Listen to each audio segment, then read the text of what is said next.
বন্ধুরা, আজ দেখাবো আপনারা কীভাবে খিচুড়ি রান্না করেন।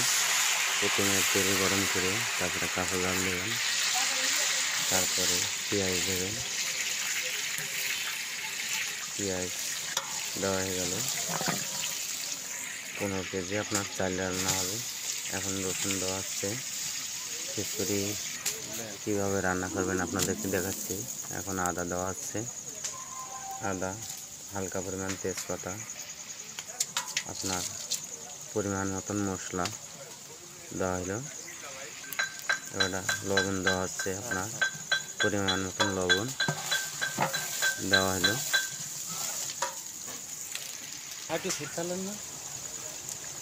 এবার ঝালে গুঁড়া দেওয়া হচ্ছে,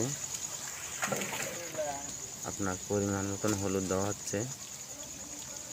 15 কেজি চাল আমরা রান্না করব খিচুড়ি। আপনার হলুদ দেওয়া হয়ে গেছে। এখন আপনার পানি দেওয়া হবে, পরিমাণ মতন পানি দেওয়া হবে। এই যে আপনার চাল দেওয়া হচ্ছে।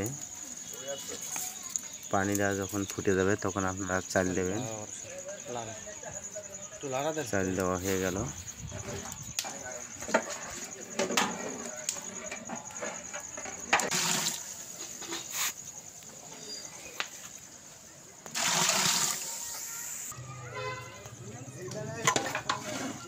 এই দেখেন চাল দেওয়া, চাল প্রায় ফুটে আসছে। এবারটা আপনার মাংস দেওয়া হচ্ছে। না কে চেক করবো না, মাংস দেওয়া হয়ে গেছে হাঁড়ি লাগাই।